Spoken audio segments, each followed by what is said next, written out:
Good afternoon, Bluebeamers. My name is Troy DeGroot with Chapter 2, and I'm excited to partner with the team at Brighter Graphics to deliver world-class Bluebeam training and customization services so you can get the most out of your Bluebeam investment. This time around, I'm going to be showing you several of the tips and tricks I've accumulated over the last several years teaching and customizing Bluebeam Revu. Next, let's go down to our 3D model tree and let's look at our 3D PDF. So a lot of people don't realize you can look at 3D PDFs as well in Revu.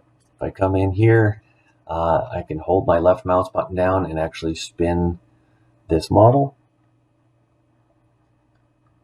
I can take the roof and add those different, I can look at those different pieces. If I click on something in the model, like the chimney, it will hide everything in the way of it so you can see it. So, and then it will spin. It will hide everything as you move. If I turn on my section box, you can see that I can start to move this section to see the different levels, or use these here to cut through those walls. So you can start to cut sections in your 3D model. Once you get this looking the way that you want, you can select pieces here and actually lift the roof off if you want to.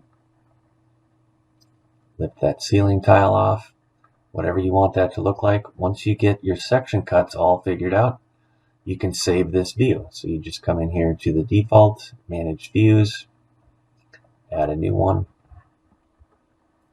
name this whatever you want, and then that will save it.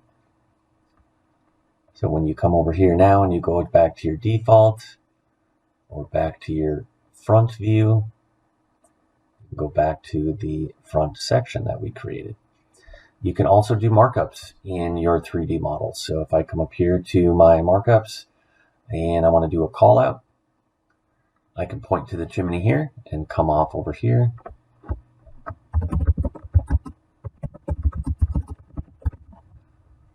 Put a note in there.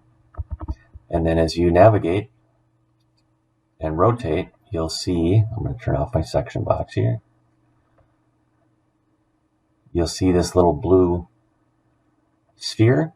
When you click on that, it's going to rotate back to where you were and show that markup. So you can clean those up really nice. You've got your view here. It'll rotate it and show you that markup. And that should bring us right up to the end. I hope you've captured some good notes with these time-saving tips and tricks you can apply immediately to your workflows this afternoon. Reach out to Darren and his team at Brighter Graphics to learn more about additional licenses of Revu Extreme or the small investment of upgrading your existing seats. And as always, if you have any questions regarding training or customization services for your company, don't hesitate to reach out to our team as well.